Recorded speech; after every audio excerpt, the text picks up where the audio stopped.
Patriarchs and Prophets, chapter 3, The Temptation and Fall. No longer free to stir up rebellion in heaven, Satan's enmity against God found a new field in plotting the ruin of the human race. In the happiness and peace of the holy pair in Eden, he beheld a vision of the bliss that to him was forever lost. Moved by envy, he determined to incite them to disobedience and bring upon them the guilt and penalty of sin. He would change their love to distrust and their songs of praise to reproaches against their Maker. Thus he would not only plunge these innocent beings into the same misery which he was himself enduring, but would cast dishonor upon God and cause grief in heaven.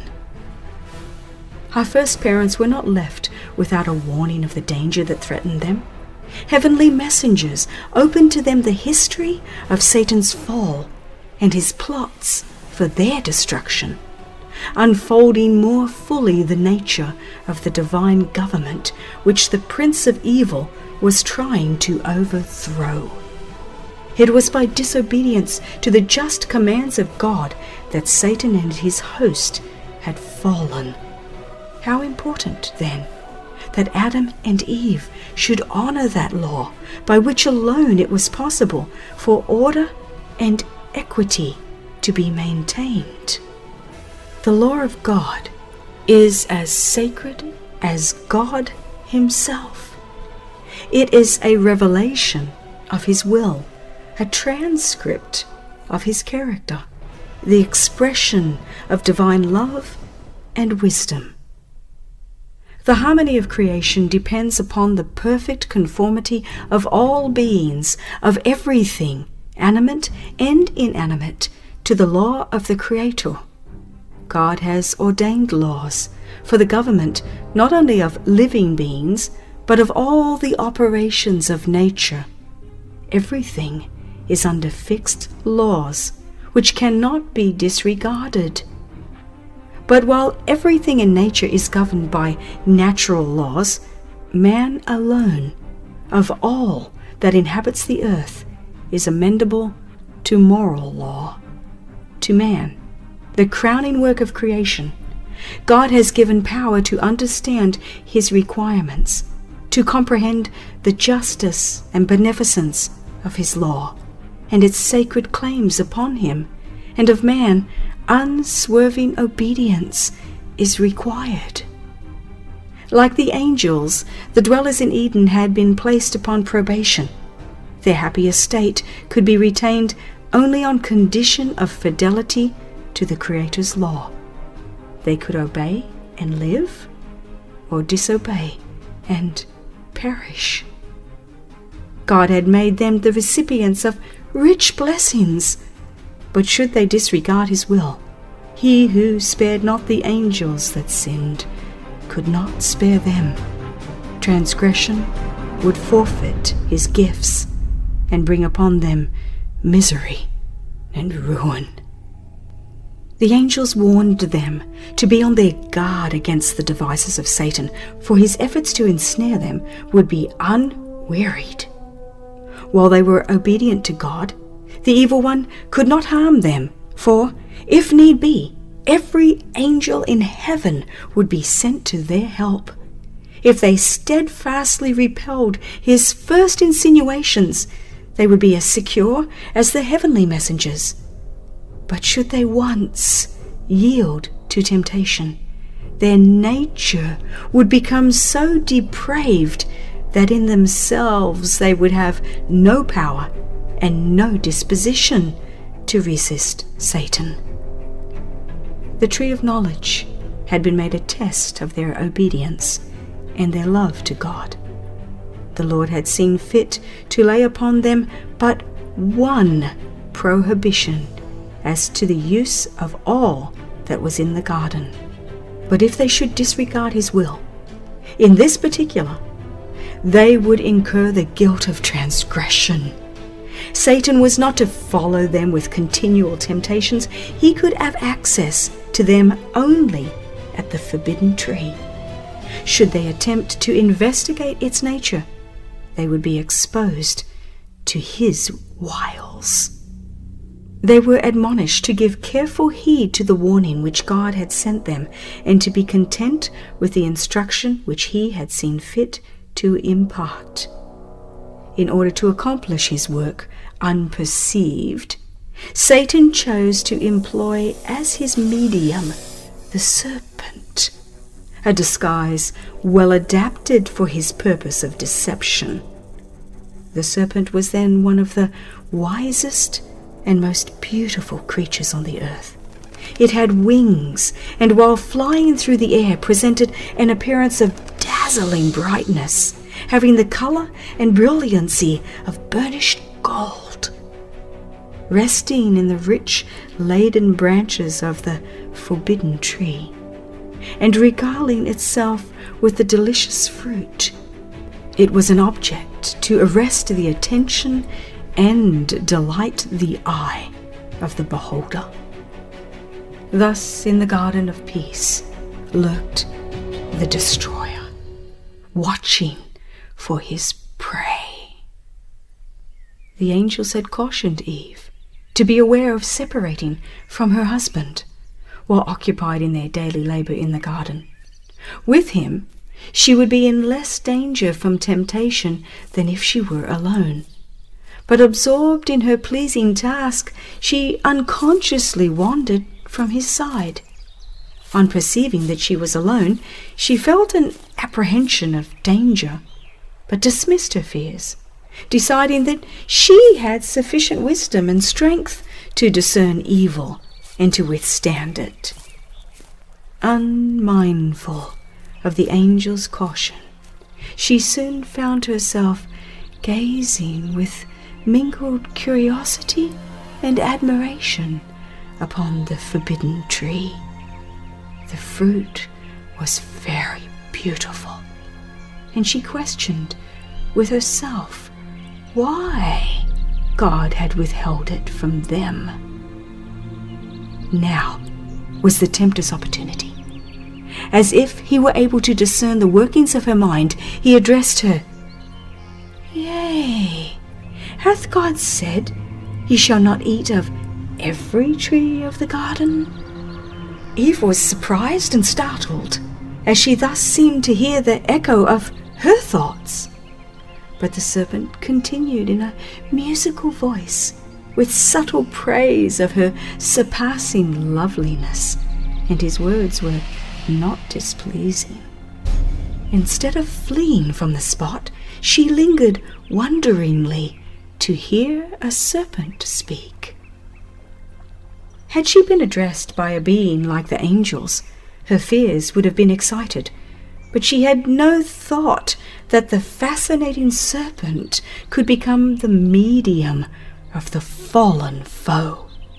To the tempter's ensnaring question she replied, "We may eat of the fruit of the trees of the garden, but of the fruit of the tree which is in the midst of the garden, God hath said, Ye shall not eat of it, neither shall ye touch it, lest ye die." And the serpent said unto the woman, "Ye shall not surely die, for God doth know that in the day ye eat thereof, then your eyes shall be opened, and ye shall be as gods, knowing good and evil." By partaking of this tree, he declared, they would attain to a more exalted sphere of existence and enter a broader field of knowledge. He himself had eaten of the forbidden fruit, and as a result had acquired the power of speech. And he insinuated that the Lord jealously desired to withhold it from them, lest they should be exalted to equality with himself. It was because of its wonderful properties, imparting wisdom and power, that he had prohibited them from tasting or even touching it. The tempter intimated that the divine warning was not to be actually fulfilled. It was designed merely to intimidate them. How could it be possible for them to die? Had they not eaten of the tree of life? God had been seeking to prevent them from reaching a nobler development and finding greater happiness. Such has been Satan's work from the days of Adam to the present, and he has pursued it with great success. He tempts men to distrust God's love and to doubt his wisdom. He is constantly seeking to excite a spirit of irreverent curiosity, a restless, inquisitive desire to penetrate the secrets of divine wisdom and power. In their efforts to search out what God has been pleased to withhold, multitudes overlook the truths which he has revealed and which are essential to salvation. Satan tempts men to disobedience by leading them to believe they are entering a wonderful field of knowledge. But this is all a deception. Elated with their ideas of progression, they are, by trampling upon God's requirements, setting their feet in the path that leads to degradation and death. Satan represented to the holy pair that they would be gainers by breaking the law of God. Do we not today hear similar reasoning? Many talk of the narrowness of those who obey God's commandments, while they themselves claim to have broader ideas and to enjoy greater liberty. What is this but an echo of the voice from Eden? In the day ye eat thereof, transgress the divine requirement, ye shall be as gods. Satan claimed to have received great good by eating of the forbidden fruit, but he did not let it appear that by transgression he had become an outcast from heaven. Though he had found sin to result in infinite loss, he concealed his own misery in order to draw others into the same position. So now the transgressor seeks to disguise his true character. He may claim to be holy, but his exalted profession only makes him the more dangerous as a deceiver. He is on the side of Satan, trampling upon the law of God and leading others to do the same, to their eternal ruin. Eve really believed the words of Satan, but her belief did not save her from the penalty of sin. She disbelieved the words of God, and this was what led to her fall. In the judgment, men will not be condemned because they conscientiously believed a lie, but because they did not believe the truth, because they neglected the opportunity of learning what is truth. Notwithstanding the sophistry of Satan to the contrary, it is always disastrous to disobey God. We must set our hearts to know what is truth. All the lessons which God has caused to be placed on record in His Word are for our warning and instruction. They are given to save us from deception. Their neglect will result in ruin to ourselves. Whatever contradicts God's Word, we may be sure proceeds from Satan.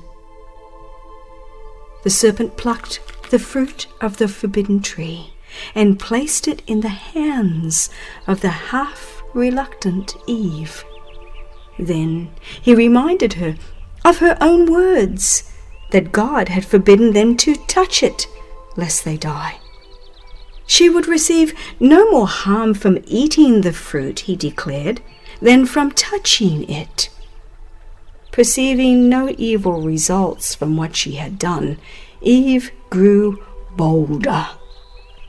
When she saw that the tree was good for food and that it was pleasant to the eyes, and a tree to be desired to make one wise, she took of the fruit thereof and did eat. It was grateful to the taste, and as she ate, she seemed to feel a vivifying power and imagined herself entering upon a higher state of existence. Without a fear, she plucked and ate. And now, having herself transgressed, she became the agent of Satan in working the ruin of her husband. In a state of strange, unnatural excitement, with her hands filled with the forbidden fruit, she sought his presence and related all that had occurred. An expression of sadness came over the face of Adam. He appeared astonished and alarmed. To the words of Eve he replied that this must be the foe against whom they had been warned, and by the divine sentence, she must die. In answer, she urged him to eat, repeating the words of the serpent, that they should not surely die. She reasoned that this must be true, for she felt no evidence of God's displeasure, but on the contrary, realized a delicious, exhilarating influence, thrilling every faculty with new life. Such, she imagined, as inspired the heavenly messengers. Adam understood that his companion had transgressed the command of God, disregarded the only prohibition laid upon them as a test of their fidelity and love. There was a terrible struggle in his mind. He mourned that he had permitted Eve to wander from his side. But now the deed was done. He must be separated from her whose society had been his joy. How could he have it thus? Adam had enjoyed the companionship of God and of holy angels. He had looked upon the glory of the Creator. He understood the high destiny open to the human race should they remain faithful to God. Yet all these blessings were lost sight of in the fear of losing that one gift which in his eyes outvalued every other. Love, gratitude, loyalty to the Creator, all were overborne by love to Eve. She was a part of himself, and he could not endure the thought of separation. He did not realize that the same infinite power who had from the dust of the earth created him, a lovely, beautiful form, and had in love given him a companion, could supply her place. He resolved to share her fate. If she must die, he would die with her. After all, he reasoned, might not the words of the wise serpent be true? Eve was before him as beautiful and apparently as innocent as before this act of disobedience. She expressed greater love for him than before. No sign of death appeared in her, and he decided to brave the consequences. He seized the fruit and quickly ate. After his transgression, Adam at first imagined himself entering upon a higher state of existence, but soon the thought of his sin filled him with terror. The air, which had hitherto been of a mild and uniform temperature, seemed to chill the guilty pair. The love and peace which had been theirs was gone, and in its place they felt a sense of sin, a dread of the future, a nakedness of soul. The robe of light which had enshrouded them now disappeared, and to supply its place they endeavored to fashion for themselves a covering, for they could not, while unclothed, meet the eye of God and holy angels. They now began to see the true character of their sin. Adam reproached his companion for her folly in leaving his side and permitting herself to be deceived by the serpent. But they both flattered themselves that he who had given them so many evidences of his love would pardon this one transgression. or that they would not be subjected to so dire a punishment as they had feared. Satan exulted in his success. He had tempted the woman to distrust God's love, to doubt his wisdom, and to transgress his law, and through her he had caused the overthrow of Adam. But the great lawgiver was about to make known to Adam and Eve the consequences of their transgression. The divine presence was manifested in the garden. In their innocence and holiness, they had joyfully welcomed the approach of their Creator. But now they fled in terror and sought to hide in the deepest recesses of the garden. But the Lord God called unto Adam and said unto him, Where art thou? And he said, I heard thy voice in the garden, and I was afraid, because I was naked, and I hid myself. And he said, Who told thee that thou wast naked? Hast thou eaten of the tree whereof I commanded thee that thou shouldest not eat? Adam could neither deny nor excuse his sin, but instead of manifesting penitence, he endeavored to cast the blame upon his wife, and thus upon God himself. The woman whom thou gavest to be with me, she gave me of the tree, and I did eat. He who from love to Eve had deliberately chosen to forfeit the approval of God, his home in paradise, and an eternal life of joy, could now, after his fall, endeavor to make his companion and even the Creator himself responsible for the transgression. So terrible is the power of sin. When the woman was asked, What is this that thou hast done? She answered, The serpent beguiled me, and I did eat. Why didst thou create the serpent? Why didst thou suffer him to enter Eden? These were the questions implied in her excuse for her sin. Thus, like Adam, she charged God with the responsibility of their fall. The spirit of self-justification originated in the father of lies. It was indulged by our first parents as soon as they yielded to the influence of Satan, and has been exhibited by all the sons and daughters of Adam. Instead of humbly confessing their sins, they try to shield themselves by casting the blame upon others, upon circumstances, or upon God, making even his blessings an occasion of murmuring against him. The Lord then passed sentence upon the serpent. Because thou hast done this, thou art cursed above all cattle, and above every beast of the field. Upon thy belly thou shalt go, and dust thou shalt eat all the days of thy life. Since it had been employed as Satan's medium, the serpent was to share the visitation of divine judgment. From the most beautiful and admired of the creatures of the field, it was to become the most groveling and detested of them all, feared and hated by both man and beast. The words next addressed to the serpent applied directly to Satan himself, pointing forward to his ultimate defeat and destruction.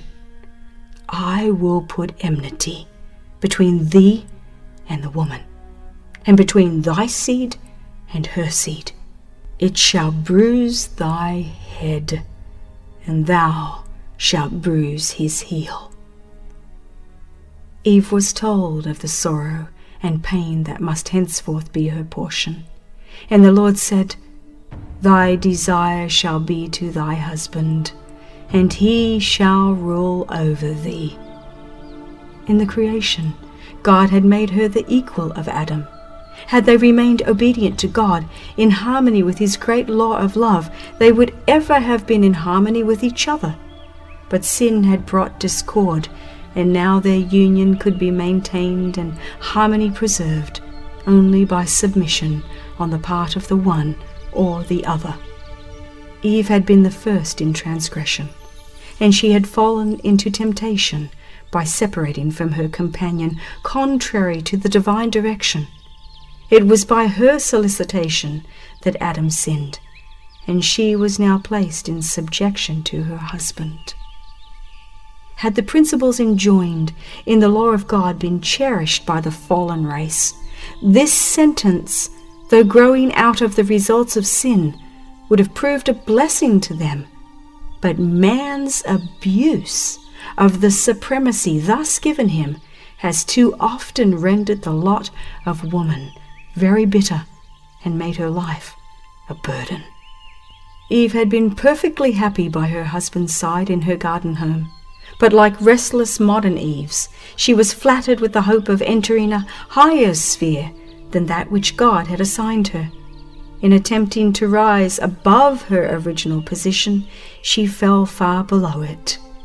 A similar result will be reached by all who are unwilling to take up cheerfully their life's duties in accordance with God's plan, in their efforts to reach positions for which He has not fitted them. Many are leaving vacant the place where they might be a blessing. In their desire for a higher sphere, many have sacrificed true womanly dignity and nobility of character, and have left undone the very work that heaven appointed them. To Adam the Lord declared, "Because thou hast hearkened unto the voice of thy wife, and hast eaten of the tree of which I commanded thee, saying, Thou shalt not eat of it. Cursed is the ground for thy sake. In sorrow thou shalt eat of it all the days of thy life. Thorns also and thistles shall it bring forth to thee, and thou shalt eat the herb of the field. In the sweat of thy face shalt thou eat bread, till thou return unto the ground.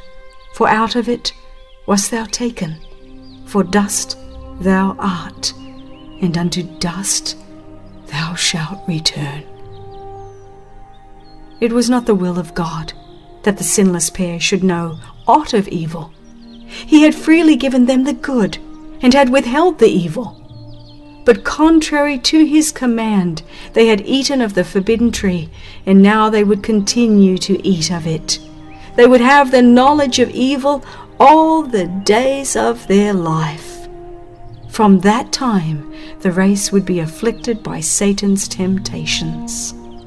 Instead of the happy labor heretofore appointed them, anxiety and toil were to be their lot. They would be subject to disappointment, grief and pain, and finally to death. Under the curse of sin, all nature was to witness to man of the character and results of rebellion against God. When God made man, He made him ruler of the earth and all living creatures.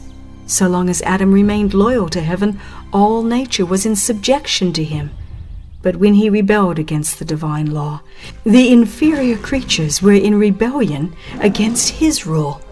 Thus the Lord, in His great mercy, would show men the sacredness of His law, and lead them by their own experience to see the danger of setting it aside, even in the slightest degree.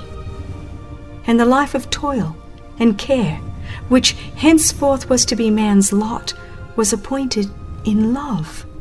It was a discipline rendered needful by his sin, to place a check upon the indulgence of appetite and passion, to develop habits of self-control.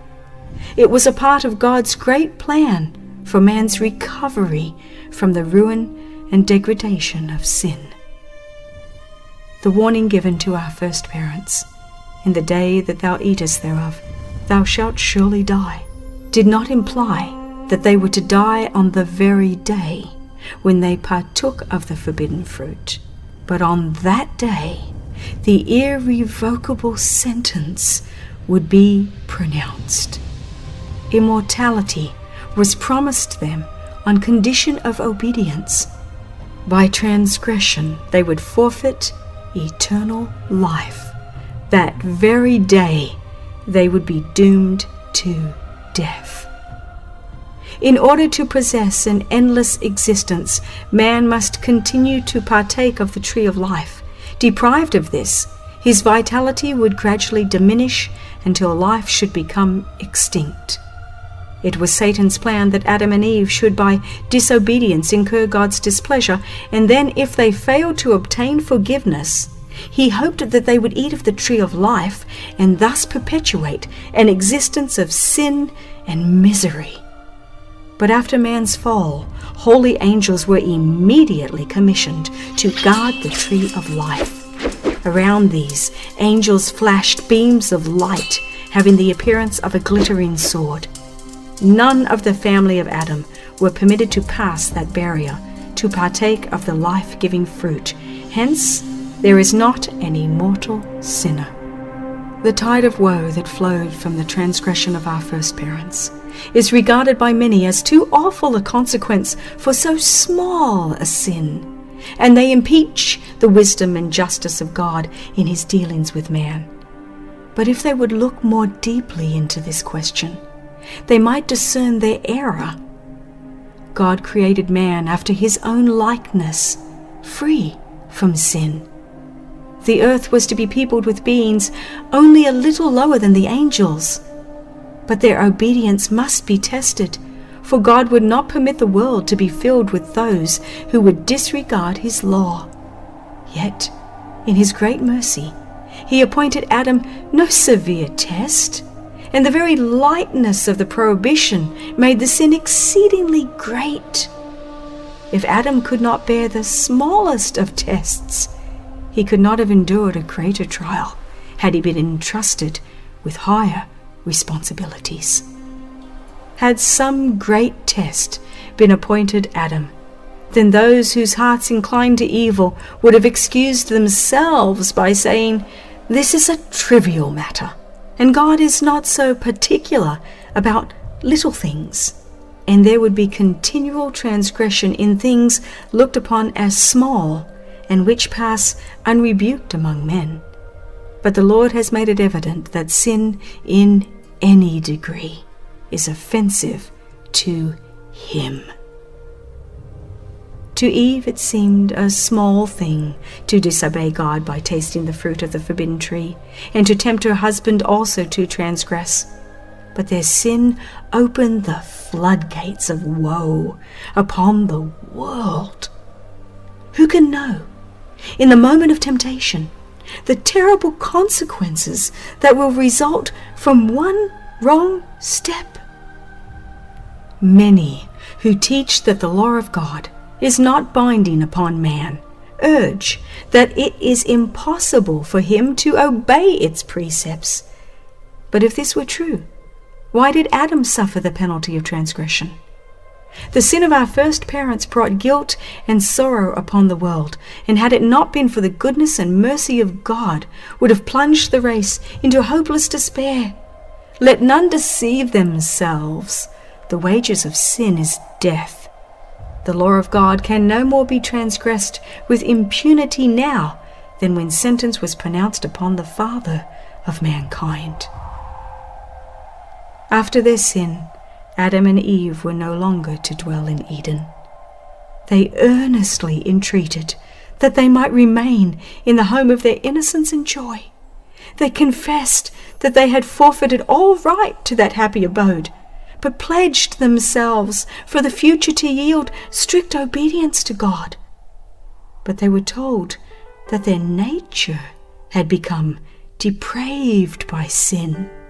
They had lessened their strength to resist evil and had opened the way for Satan to gain more ready access to them. In their innocence, they had yielded to temptation, and now, in a state of conscious guilt, they would have less power to maintain their integrity. In humility and unutterable sadness, they bade farewell to their beautiful home and went forth to dwell upon the earth where rested the curse of sin. The atmosphere, once so mild and uniform in temperature, was now subject to marked changes And the Lord mercifully provided them with a garment of skins as a protection from the extremes of heat and cold. As they witnessed in drooping flower and falling leaf the first signs of decay, Adam and his companion mourned more deeply than men now mourn over their dead. The death of the frail, delicate flowers was indeed a cause of sorrow, but when the goodly trees cast off their leaves, the scene brought vividly to mind the stern fact that death is the portion of every living thing. The Garden of Eden remained upon the earth long after man had become an outcast from its pleasant paths.